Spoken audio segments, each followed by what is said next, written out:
Hello crafters, in this tutorial I would like to show you the method that I used in order to perfectly miter the corners when creating a border. I've looked all over the internet, regretfully there are absolutely no tools for the paper crafters to achieve this in a nice and clean way. Every time I would try to do it so many other different ways, I would never get this perfect match of the corners, but finally I came up with a method to do so. We are going to demonstrate this piece later because I would like to start with the plain and the basics of this method. And in this tutorial I use like different color papers just to show the contrast, so there is no confusion or in case something is not clear or visible.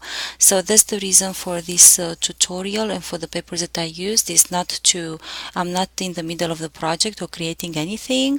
I would just like to show you a tutorial on how to finally get those perfectly mitered 45-degree corners when you want to create borders for your crafts, for your cards, for your layouts, or just like in this case you'd like to dress around a piece of chipboard if you are creating 3D projects, because normally I used to dress it like to put the paper all the way to the ends, but over here of course you get that square that is bulky, and sometimes actually that makes a difference when crafting, when creating 3D projects. So for the time being I'm going to put this on the side, and like I said, I'm going to start with the basics. And for that matter I have here a the pink paper is 12 by 12 and the white one is 8 by 10. Actually, you know what, let's write on it. So this is 8 by 10, just like a photograph or a photomat. I've tried my best to actually center this, but I know that it's a little bit crooked while it's not visible with the naked eye. I don't know whether or not that might affect when we are starting creating the border. So the first border that I would like to make, it's a border inside the mat, because you can do inside or you can do on the outside, but I would like to start with the basics, which is on the inside, like we have here. Let's pretend that this is our mat and see the border is on the inside. When it comes to the outside, there is a formula I came up with. I mean, I don't know whether or not I'm the first one that I came up with the formula, but I'm going to share with you the method or the formula that worked for me. So in order to achieve the perfect miter in our paper crafting world, what you will need is your favorite paper trimmer. In my case is the Stampin Up Paper Trimmer, and a triangular ruler. But when it comes to a triangular ruler, you have to make sure that it's actually the half of a square. And how to determine that? You look at the measurements on the side, and if they are equal, that means you got the half of the square. Like in this case, I noticed that my ruler on one side has it's 4 and 4 1/4. No, it's 4 1/8. On the other side the measurements are metric, so therefore I use my ruler to see exactly that actually no, I'm sorry, it's not 4 1/8, it's 4 and a little bit over a quarter, 4 3/8. Sorry about that. Yeah, 4 3/8 exactly. So this is actually half of a square that would have measured what? Like if you had the entire square, it would have been 8 inches and 6/8, and 6/8 is actually what? 1 2 3 4 5 6 1 2 3 4 and 3/4. So this is actually half of a square, which would measure 8 3/4. So that's all the tools you are going to need. And why I do suggest to use your favorite trimmer is because normally when you favorite something, you work with that a lot, and therefore you already know where your trimmer is going to cut on the cutting mat or on the cutting channel. If you are having a Stampin' Up trimmer and you normally keep on your trimmer your scoring blade, you have to remove it, because for this technique you are going to need to use your cutting blade all the way up, because it's going to cut somewhere up here. So you also have to ensure that your trimmer cuts from one end to another, and it doesn't stop just right there where is the paper stopper. So let's start with this, and first we are going to start creating a border on the outside of this mat. So basically our border is going to sit on the, on the outside of the white mat. So our border is going to actually sit on the pink 12 by 12 paper. So for that, what we are going to need is 4 pieces of cardstock, 2 measuring 8 inches, the other 2 measuring 10 inches, and I already have them here. These are the 4 pieces. Right now they all measure 12 inches because I haven't cut them yet. I only cut them at 1.5 inches, but the width, you determine the width, whichever width border you would like to have. At this point I'm trying to work with wide width so we can see properly how to work. So let's cut our paper first. So we are going to, like I said, 2 pieces at 8 inches and 2 pieces at 10 inches. So I'm going to do this quickly with you guys. So this is 10, one more at 10,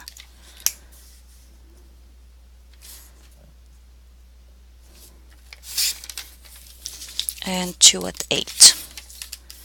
8,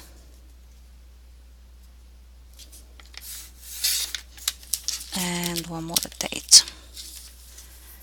And because I normally like end-to-end coverage when it comes to glue, I have already prepped my pieces and I put tape on all the entire width and length of the strips. Okay, let's put this to the side, and now let's take our triangular ruler. What you are going to do, you are going to sit this ruler to make sure that these diagonals, so the diagonal that connects the 2 equal sides, will face like this on your trimmer, and put it all the way, butt it against your paper stopper of the trimmer, and put it all the way to the end of the paper stopper.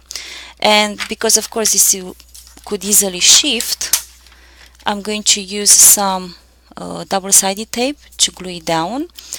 If you do that, make sure that your paper trimmer, like the grid, is not the kind that it's actually printed on the surface of the paper trimmer. It's actually like in the case of the Stampin' Up trimmers, they are actually covered by a thin plastic to ensure that in time the grid doesn't rub off, because if you use glue on a paper trimmer where the grid is printed, it might take the grid away.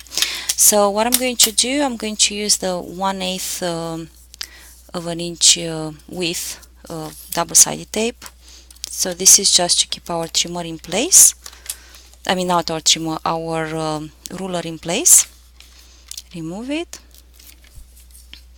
So what I'm going to do, I'm going to place it here at the end of my paper stopper and down.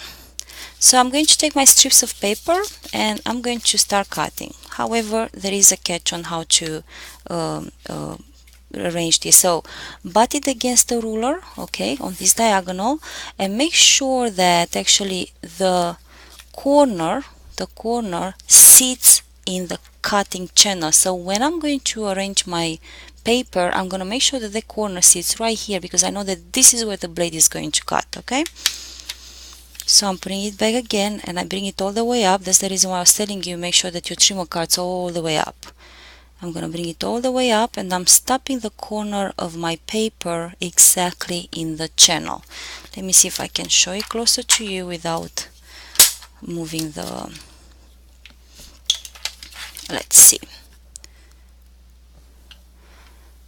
See how the corner of the paper sits exactly in the cutting channel of the trimmer.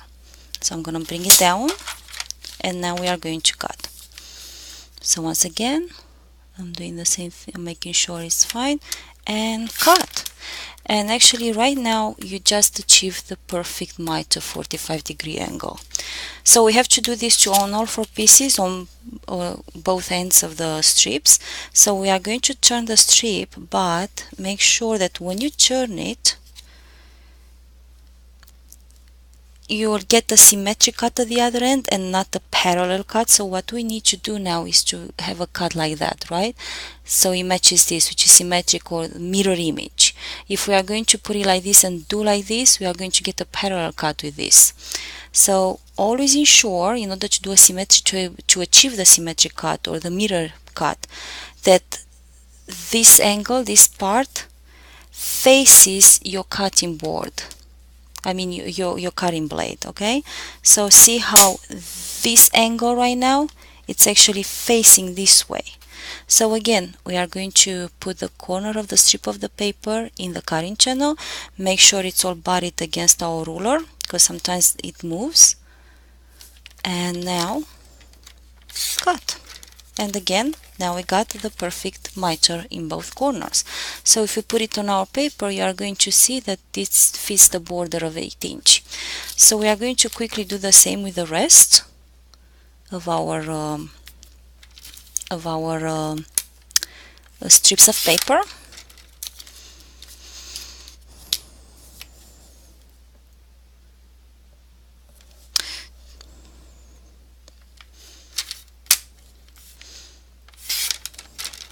I'm trying to do this quite quickly as well, so that we don't make it too much of a bigger video. But so if some errors occur, it's only because I'm trying to rush this thing. But believe me, if you take your time, because it does require a little bit of exercise, if you take your time, you will achieve that perfect mitered border.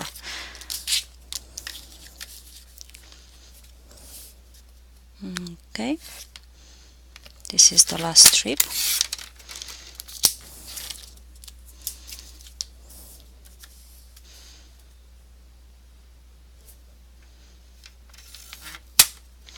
And the last strip. Let's put the trimmer on the side, get rid of the, and let's try and stick this down. So I tried my best to, but because I'm also rushing, this may not have turned out as perfect, but this is for tutorial purposes only. And believe me, if you take your time and do this properly as per my oral instructions, you will achieve that perfect border with mitered corners. So I'm going to see this here. Make sure it's butted against the edges of my paper. It's already gluing down the wrong way. Come on, don't do this, please, please, please.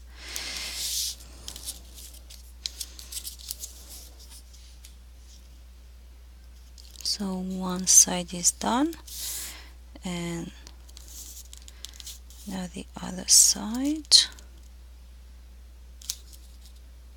and stick it down. Oh, telling you, mind of its own, guys.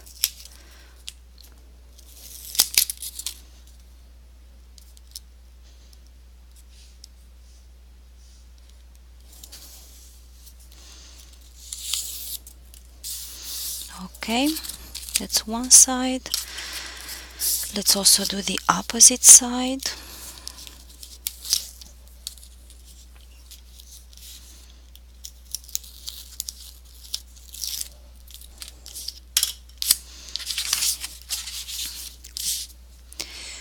Okay, make sure it's exactly in the corner of your mat.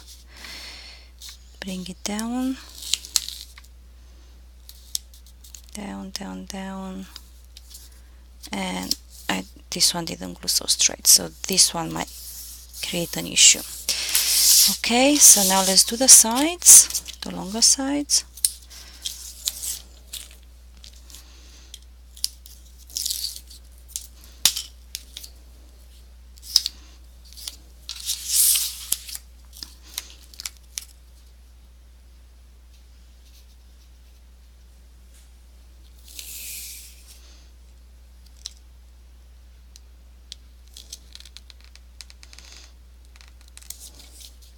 I think the paper stretched here or something. I pulled on it and this paper does stretch, I forgot that. So I have to, okay, perfect. This red paper that I have, it's really nice, I love it, but sometimes what happens when I apply glue on it, even if it's dry glue, it stretches the paper. I don't know why.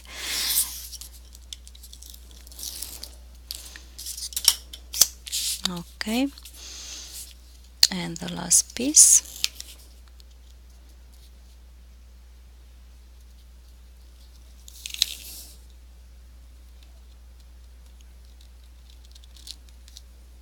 See, again it's stretchy when this one, so it's pulling on it a little bit too. Come on, come on, come on, don't do this to me, please, please, please. Okay, perfect. You can use your bone folder. And this is how we have the perfect border with mitered corners. Believe me, I was never able to achieve this, no matter how many techniques I try. Sometimes people are saying like, you know, take your strips and put in the board that you want and then cut like this, you know, but make sure that when you glue them down, you glue them in the same order you cut them. Even then I was having problems.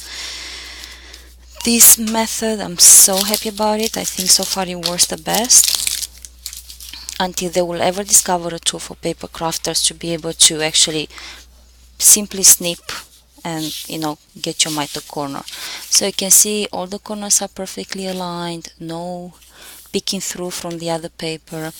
Okay, now let's get a little bit advanced. Let's say you have an 8x10 mat like we have here, and instead of matting on the inside, you actually want to mat on the outside. What I've noticed it worked for me here was, so first of all, of course, the dimensions of your mat. Then the next dimension that is very important, it's actually what width you are going to use for the strips to create the border. And the formula is as follows: the width of your strip, multiply that by 2, and then add it to the length of your mat. So in my case, we have 8x10. My width of my strips that I want to use in order to achieve a border around the white mat, right? It's wait, sorry. Okay, so the width of your the width of my strip is 1 inch, so multiply that by 2 becomes 2, of course. So then I add that to the width and length of my mat. So therefore 8 plus 2 equals 10 and 10 plus 2 equals 12, which means that I'm going to need 2 strips at 12 inches and 2 strips at 10 inches. So this will stay the way they are at 12 inches, and this I'm going to cut them down at 10.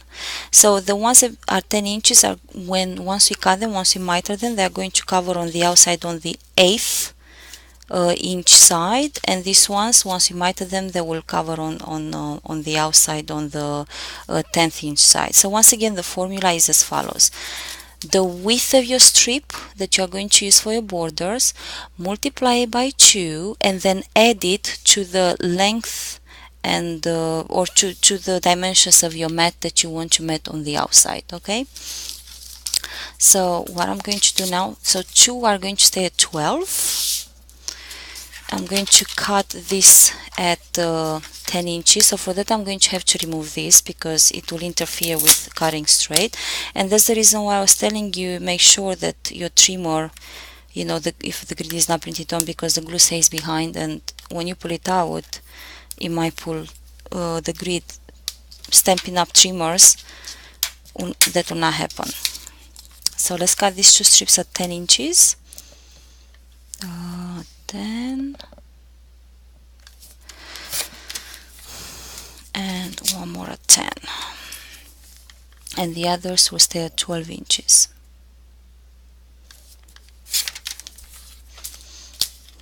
Okay, we are going to glue this back down again.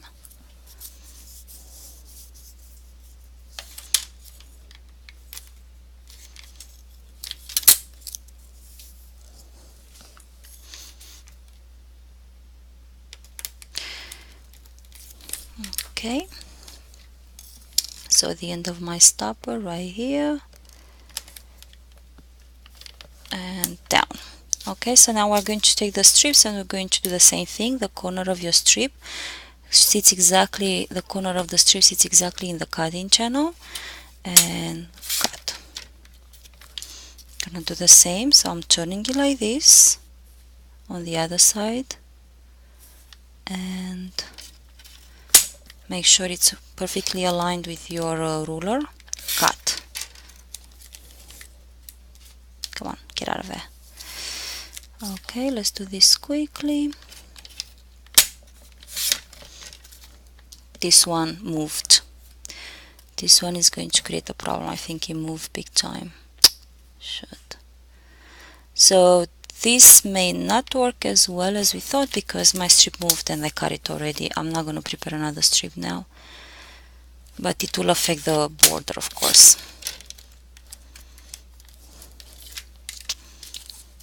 So we might have a blank area. Oh, this one moved too. Come on. Why? Now it bothers me.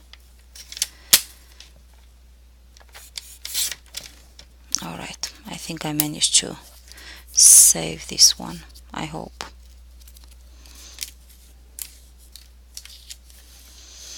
See, if I'm trying to be too fast, to make short the videos and not to bore you guys. And okay, and the last strip.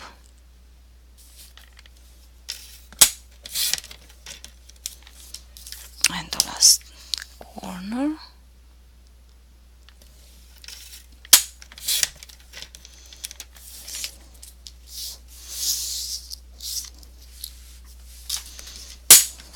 So this method is for cases where you already have a size mat or a size photo and you want to frame on the outside of it. So here we are. So the shorter strips are going to... Ah, look, this is exactly what happened, guys. Look at this. Ah, when you hurry. But as you can see, it will fit exactly. See here. So let me cut one more strip. Now it bothers me. You know what? I'm not going to cut another strip, but I'm just showing you that this formula and method works. Remember, I was telling you that when I place the white mat down, it's a little bit crooked, therefore you are still gonna see like here crooked. So let's apply this.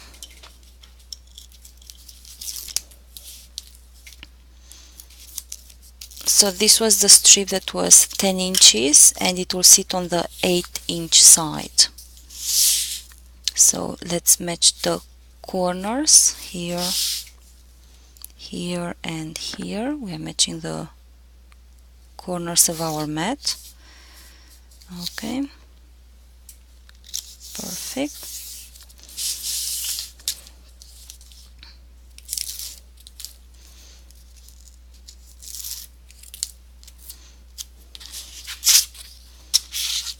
Again, we are matching the corners, making sure everything is nice and straight. It's a little bit tougher the longer the strip or the thinner the strip sometimes.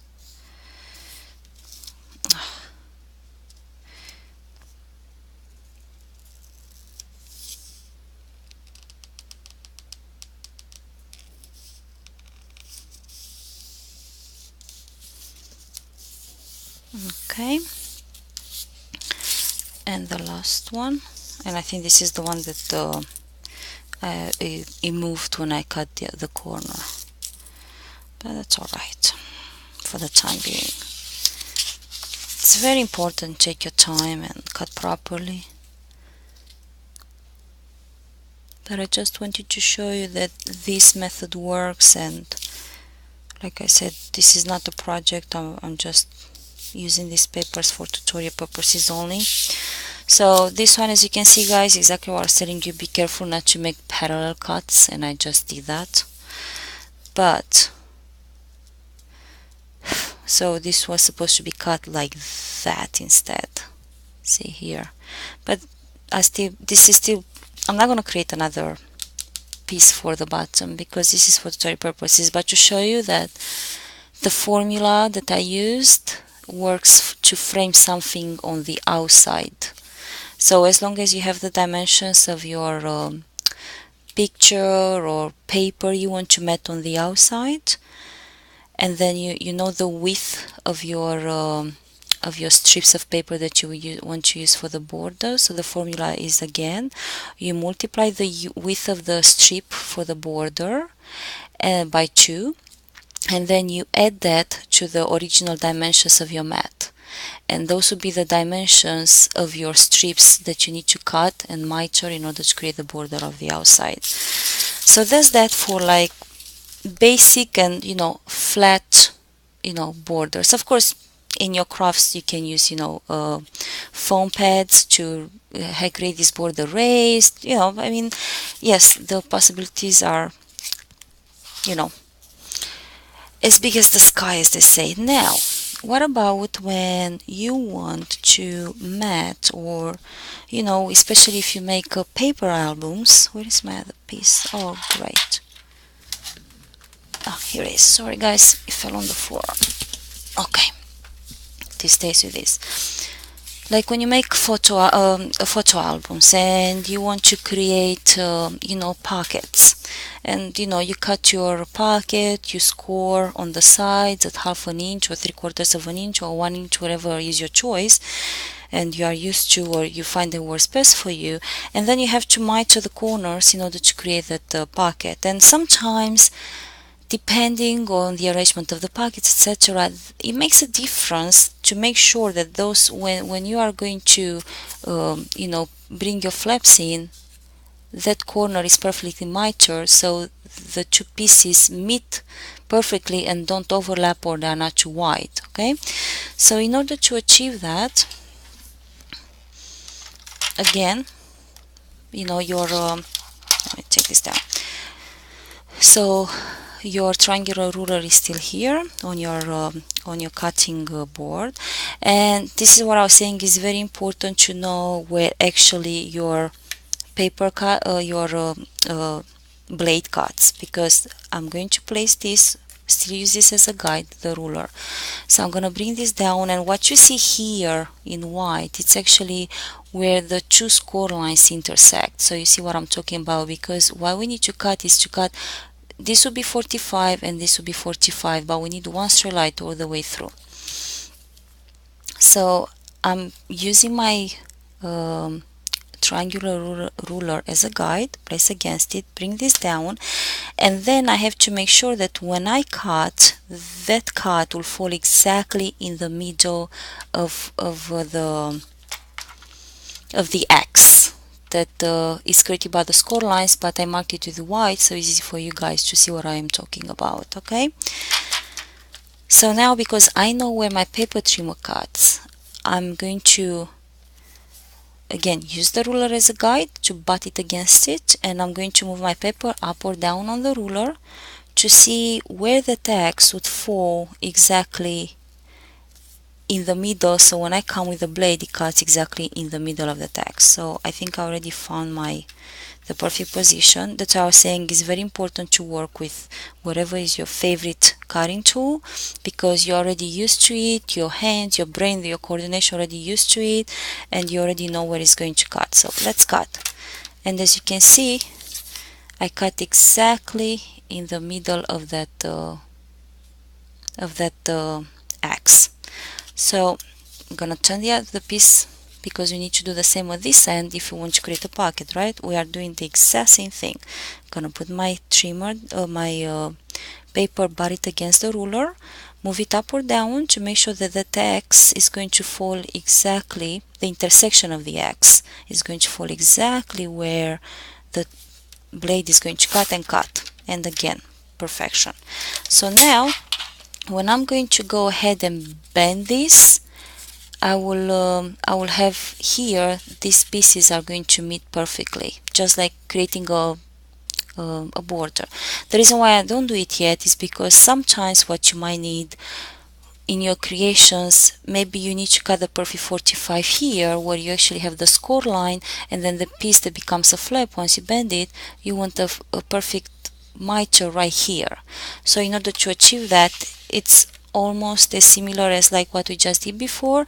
The only difference is that what you are going to hang on a second, here you are still here.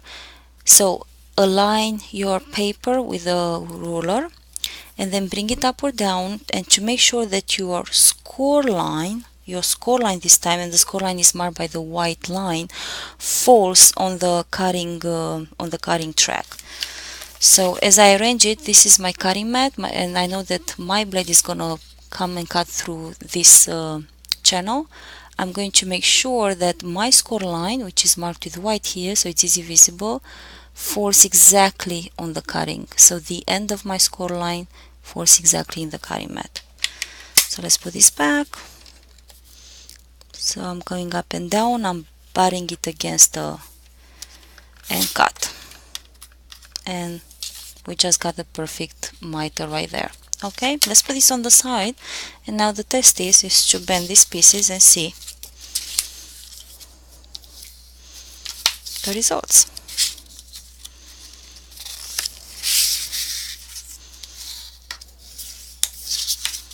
And it's absolutely perfect. I mean, when I put my fingers here underneath, it's nice and flat. I don't feel anything like overlapping. And just so we show you, let me find the piece of paper like this.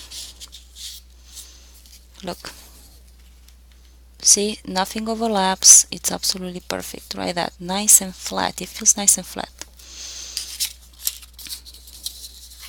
And think about it, guys, you can use this method like with your border dies, with your punches, even if they're like, for example, I have here, this was from using a Martha Stewart punch, which I don't see it right now to show it to you, but think about it, you can use this, mat them, okay, and then, you know, trim them, miter them in order to create a border. So I really think the possibilities with mitering, as long as you can achieve the perfect mitering, are unlimited. Same on the other side. See, it's absolutely nice and flat. And here again, for those cases where you don't need to, or maybe depending on your project you can't use this flap to be all the way up here and you want to miter it, perfect mitering. So this was pockets. Now, and this is the last piece. Sometimes for your 3D crafts projects you want to create a border to dress your chipboard, because this chipboard might be the bottom or the top of your creation. And like I said, like if you use paper from one end to another, from one end here and then another one here, and of course wrap it around it, here is gonna create that square that actually sometimes it makes a difference, and you have to work on it because it might you know, especially if this is the bottom of your creation, that might affect that, you know, whatever you build on top is gonna be a little bit you know, wobbly, and you have to think of other ways to cover that, so to speak. So what's important here is the width, right? The width of your chipboard. And normally when I create a bottom and a top, I like to double my chipboard, and I know that when it's doubled, I get 1/8 of an inch thickness here. So you have to take that into consideration when you dress your chipboard, okay? So right now what I wanted to achieve for this, for purposes of showing you, was to get 1 inch, 1/8, and then 1 inch. Okay, I wanted to get 1 inch border. So what I did, I cut a piece of 2 inches and 1/8. I scored at 1 inch and then at 1 inch and 1/8, just as shown here. And where you see these lines, it's actually, those are my score lines, but I mark them with white so you can see. Let me see, look, they are more visible. So this is 1 inch, 1/8 and 1 inch. And now this, once you know, bend this over on both sides, you're going to get 1 inch and 1 inch to cover your chipboard. So again, especially for these cases when you want to dress a piece of chipboard, that miter has to be perfect, otherwise it's not going to work, it's going to look ugly. So again, I marked with white where my score lines are, because so you guys can see. I'm taking my trimmer, butt the piece against the chipboard, against the triangle ruler, and bring it all the way up. And what we need to miter is at the first score line. So that first score line has to sit exactly on top of the cutting channel of your trimmer. Close it and miter. See, we mitered exactly. Imagine that that's actually the end of your piece of paper. Same thing. So we mitered exactly at the end of the score line. Okay. So turning the paper, doing the same thing on the other side. So I'm going to butt the paper against the trimmer. Against the paper ruler. Okay. Make sure that my score line is exactly in the cutting channel, at the beginning of the cutting channel, and cut. So what I got now is perfect miter on both sides of the scoring lines. So we're gonna do the same on the other side. This is a little bit slippery because I already used the tape. Like I said, I normally like to have end-to-end coverage when it comes to glue. So making sure this one's a little bit tougher, like I said, because it's moving. Because of the tape, it's very slippery. Bring it down and cut. Of course, you don't have to do this with all your, all your pockets, especially. It's too much time consuming. But for those moments where you need the perfect miter, this is what works. And think about it, guys. What you can do, you can look on the internet, print out angle grid. You can how do you call it? Oh God, when you put it in that plastic sleeve and it goes through a machine that heats it up and laminate it. You can laminate it and then actually glue it down on your trimmer, and then you are going to use your ruler to align with the angle that you want to use as per the angle grid, and then also of course put the ruler down too. And the ruler, however, is going to be a little bit tougher, only because the ruler is gonna wanna sit on top of depending on the angle. Like if it's an angle like this, where the ruler is going to be exactly butted there. But sometimes you may have a problem because the ruler is going to have to sit on top of and pressing down, it might change the angle of that. So you have to take that into consideration. But anyway, the most used angle is 45-degree angle for mitering, and that's that. And it sits here. Okay, so let's finish here. So we are finished with our video. I think I've bored you enough. So what I'm going to do now, I'm gonna quickly bend this piece on the score lines. And why am I doing the other way? I don't know.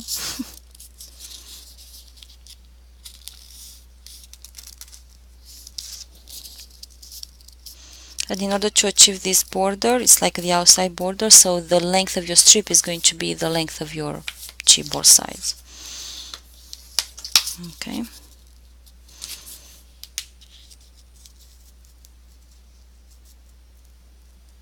There you go. Perfection, guys. Look at that. Look at that. If I want to glue it down, it's absolute perfection. Now, glue it down is the tricky part. Because my move, etc. Okay, so what I normally do, I take the piece, open like this, I try and put the width of the chipboard, the thickness, inside the groove that we created by doing two score lines. Make sure we got end-to-end coverage. Actually, let me put it like that. End-to-end coverage, make sure it's perfectly aligned, and then slowly bring it down on your chipboard. Wait. I don't have end-to-end coverage here. See, I told you guys, when it's about to glue it down, it becomes a little bit It wants to move. It's like it knows it's gotta be perfect and it doesn't want to. That's it. And look at this, absolutely perfect. This is nice and flat. It goes from one piece to another. Of course, you are going to use, the same kind of cardstock. So therefore, because if you use a thinner cardstock and then, followed by a thicker cardstock, you are going to feel the difference between the two. But here I used two different cardstocks because I wanted for you guys to see it, because if this was all black, it would have been quite tough to see the fact that you got absolutely perfect coverage. Look, I don't see the chipboard anywhere. Alright, and this is my tutorial for today. Thank you so much for your patience. I tried to make this video as short as possible, and instead of just showing you the basic, I wanted to also show you how to use these tutorials for more than one way to cover as much as possible of your crafting needs. Thank you so much and have a wonderful day. Bye bye.